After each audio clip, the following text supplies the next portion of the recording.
کیا کسی کو ہتکڑیاں لگ جائیں تو کیا اس کے سارے حقوق ختم ہو جاتے ہیں؟ ہمارے ہاں اکثر یہی سمجھا جاتا ہے کہ جیل کی سلاخوں کے پیچھے جانے کا مطلب ہے انسانی اور قانونی دائرے سے مکمل طور پر باہر ہو جانا۔ لیکن ٹھہریے، قانونی حقائق اس عام تاثر سے بالکل مختلف ہیں۔ آج کے اس تفصیلی جائزے میں ہم پاکستان کے آئین کی روشنی میں بالکل گہرائی تک جائیں گے اور دیکھیں گے کہ قیدیوں کے اصل حقوق آخر ہیں کیا۔ ہم براہ راست مستند قانونی حوالوں اور عدالتی فیصلوں سے اس پورے معاملے کو سمجھنے کی کوشش کریں گے۔ تو سب سے بنیادی سوال جو ہمارے ذہنوں میں آتا ہے وہ یہی ہے کہ کیا واقعی جیل جانے کا مطلب اپنے تمام انسانی حقوق سے ہاتھ دھو بیٹھنا ہے؟ اگر اس کا دو ٹوک جواب دیا جائے تو وہ ہے بالکل نہیں۔ جی ہاں، پاکستان کا قانون یہ ہرگز نہیں کہتا کہ حراست میں لیے جانے سے کسی کی انسانیت یا اس کا بنیادی وقار ختم ہو جاتا ہے۔ بے شک آزادی چھن جاتی ہے، لیکن یاد رکھیے کہ زندگی، عزت اور منصفانہ سلوک کے بنیادی حقوق ہر حال میں برقرار رہتے ہیں۔ دراصل یہی تو وہ بنیاد ہے جس پر ہمارا پورا نظام انصاف کھڑا ہے۔ اب ذرا اس تقابلی جائزے پر نظر ڈالیں۔ ایک طرف کوئی بھی عام سا شہری ہو سکتا ہے اور دوسری طرف کوئی بہت ہی معروف اور اہم شخصیت، مثال کے طور پر عمران خان۔ اب دلچسپ بات یہ ہے کہ قانون ان دونوں کے درمیان ذرہ برابر بھی امتیاز نہیں برتتا۔ پاکستان کے آئین کا آرٹیکل 10 جو منصفانہ ٹرائل کی ضمانت دیتا ہے اور آرٹیکل 14 جو انسانی وقار کی بات کرتا ہے، یہ دونوں افراد پر بالکل یکساں لاگو ہوتے ہیں۔ قانون کی اندھی ترازو میں ایک قیدی محض ایک قیدی ہے۔ آئین سب کو بالکل برابر کا تحفظ فراہم کرتا ہے، چاہے کسی کا سماجی یا سیاسی رتبہ کچھ بھی ہو۔ چلیں اب ذرا دیکھتے ہیں کہ ہم کن کن پہلوؤں پر بات کریں گے۔ پہلا، قیدی کی تعریف۔ دوسرا، بنیادی قانونی حقوق۔ تیسرا، کمزور طبقات کے حقوق۔ چوتھا، اہم عدالتی فیصلے۔ اور پانچواں، خلاف ورزی پر قانونی راستہ۔ تو شروعات کرتے ہیں پہلے حصے سے، قیدی کی تعریف۔ آخر قانون کی نظر میں قیدی ہے کون؟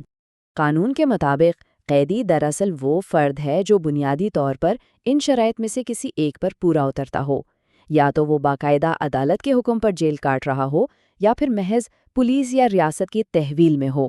اب یہاں ایک بہت ہی اہم نکتہ ہے جسے ہم اکثر نظر انداز کر دیتے ہیں۔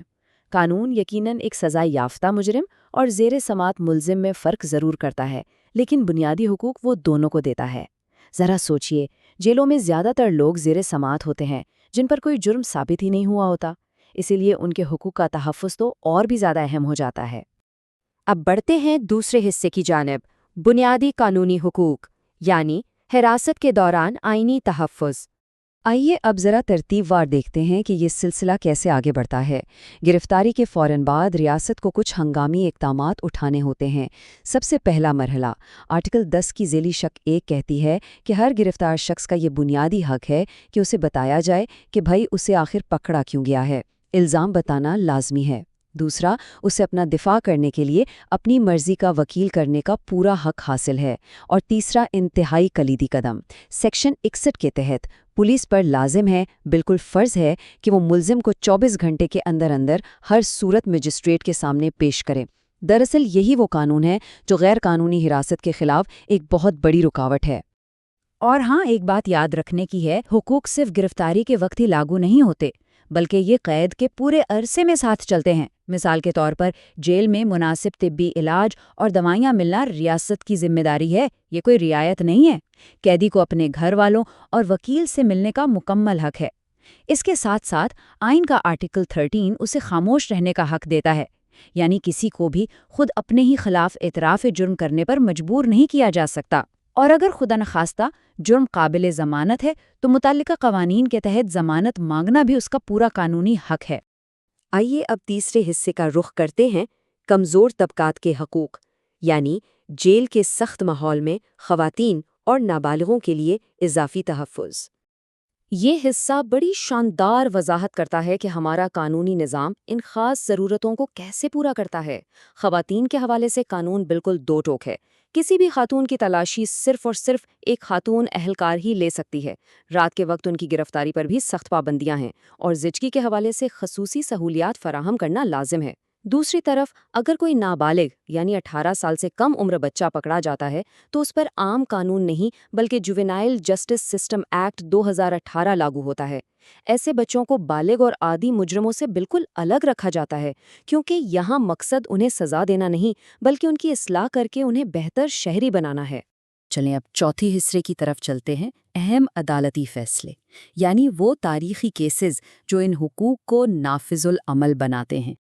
اب اس کیس کے بارے میں جو چیز واقعی سب سے زیادہ دلچسپ ہے وہ یہ ہے کہ بظاہر اس کا جیل کے قیدیوں سے کوئی لینا دینا نظر ہی نہیں آتا، لیکن شیلا ضیاء بمقابلہ وابٹا کیس میں سپریم کورٹ کا فیصلہ واقعی ایک بہت بڑا سنگ میل ہے۔ اس میں عدالت نے انسانی وقار کی اتنی وسیع تشریح کی کہ کمال کر دیا۔ عدالت نے طے کیا کہ بنیادی حقوق کا مطلب صرف زندہ رہنا یا سانس لینا نہیں ہے، بلکہ ایک باعزت زندگی گزارنا ہے۔ اور سچ تو یہ ہے کہ یہی وہ شاندار اصول تھا جس نے قیدیوں کے حقوق کی ایک مضبوط بنیاد رکھی کہ قیدی کی زندگی بھی پورے انسانی وقار کی حقدار ہے۔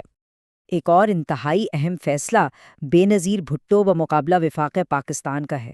سچی بات ہے، اس عدالتی نظیر نے تو بنیادی حقوق کی پوری بحث کا رخ ہی موڑ کر رکھ دیا۔ عدالت نے بالکل واضح الفاظ میں کہہ دیا کہ شہریوں کے بنیادی حقوق کا تحفظ کرنا ریاست کی سب سے بڑی ذمہ داری ہے۔ اس کا سیدھا سا مطلب یہ ہوا کہ اگر قیدیوں کے حقوق چھینے جاتے ہیں تو یہ صرف چند افراد کی غلطی نہیں بلکہ اسے براہ راست پوری ریاست کی اپنی ذمہ داریوں میں ناکامی سمجھا جائے گا۔ اسی سلسلے کا ایک اور زبردست فیصلہ ہے محمد انور مقابلہ اسٹیٹ۔ اس میں عدالت نے اپنا پورا زور اس بات پہ لگایا کہ ملزمان کو کسی بھی طرح غیر قانونی حراست سے بچایا جائے۔ یہ فیصلہ دراصل اس بات کی یاد دہانی ہے کہ کسی بھی انسان کی آزادی چھیننا کوئی معمولی بات نہیں، یہ ایک انتہائی سنجیدہ عمل ہے اور اسے صرف اور صرف قانون کے سخت ترین دائرے میں رہ کر ہی کیا جا سکتا ہے۔ بلا جواز کسی کو ایک لمحے کے لیے بھی تحویل میں رکھنا اس فیصلے کی روح سے بالکل غیر قانونی ہے۔ اب ہم پہنچ گئے ہیں اپنے 5ویں اور آخری حصے پر، خلاف ورزی پر قانونی راستہ، یعنی اگر حقوق نہ ملے تو کیا ہوتا ہے۔ فرض کریں اگر خدا نخواستہ جیل میں ان حقوقی خلاف ورزی ہو جائے تو کیا کیا جائے؟ یہ وہ ٹھوس اور عملی قدم ہے جو متاثرہ شخص فوراً اٹھا سکتا ہے۔ آئین کے آرٹیکل 199 کے تحت براہ راست ہائی کورٹ میں ریٹ پٹیشن دائر کی جا سکتی ہے۔ اس کے علاوہ عدلیہ کے ماتحت جو ہیومن رائٹ سیلز کام کر رہے ہیں انہیں تحریری شکایت بھیجی جا سکتی ہے، اور اگر معاملہ کسی سنگین تشدد یا زیادتی کا ہے تو پوری صورتحال سامنے لانے کے لیے ایک باقاعدہ عدالتی انکوائری کی درخواست بھی دی جا سکتی ہے۔ تو یہاں سب سے اہم اور بنیادی نقطہ یہ ہے کہ عدالتیں محض زبانی جمع خرچ یا باتوں پر نہیں چلتیں۔ اگر ریاست یا پولیس پر غیر قانونی سلوک کا کوئی بھی الزام لگتا ہے تو اسے شواہد کے ساتھ ثابت کرنا پڑتا ہے۔ اس معاملے میں ہسپتالوں کی باقاعدہ میڈیکل رپورٹس، پچھلے عدالتی احکامات کی کاپیاں یا پولیس کے روزنامچوں کا ریکارڈ بہت اہم ثبوت مانے جاتے ہیں۔ یہی وہ ٹھوس شواہد ہیں جو کسی بھی دعوے کو سچ ثابت کرنے میں ریڑھ کی ہڈی کا کردار ادا کرتے ہیں۔ ہم نے جتنی بھی قانونی شقوں، ضابطوں اور فیصلوں کی بات کی ہے، اگر ان سب کا نچوڑ نکالا جائے تو وہ اس ایک انتہائی طاقتور جملے میں سمٹ جاتا ہے: سزا صرف آزادی کی پابندی ہے، انسانی وقار کا خاتمہ نہیں۔ ذرا غور کریں، یہ محض چند الفاظ نہیں ہیں، یہ وہ گہرا فلسفہ ہے جس پر دنیا کے ہر مہذب ملک کا قانون کھڑا ہے۔ قانون بے شک کسی کو سزا کے طور پر 4 دیواری میں بند کر دے، لیکن اس کی عزت نفس اور اس کی انسانیت کو روندنے کا حق کسی کے پاس نہیں ہے۔ اور اب اس تفصیلی جائزے کے بالکل آخر میں ہم اس سب سے چھپتے ہوئے سوال کی طرف آتے ہیں۔ ہم نے یہ تو جان لیا کہ کتابوں اور آئین میں قیدیوں کے حقوق کتنے زبردست اور مضبوط ہیں، لیکن کیا واقعی عملی طور پر آج پاکستان کی جیلوں میں ان تمام حقوق کا اسی طرح احترام کیا جاتا ہے؟ کیا عام شہری اور ایک خاص آدمی کے درمیان برابری کا وہ خواب جو آئین ہمیں دکھاتا ہے وہ حقیقی دنیا میں کہیں نظر آتا ہے؟ یہ وہ سوال ہے جو ہم سب کو سوچنے پر مجبور کرتا ہے۔ ہم اس سوال کو یہیں چھوڑے جا رہے ہیں تاکہ اس پورے نظام کی بہتری کے لیے مزید غور و فکر کیا جا سکے۔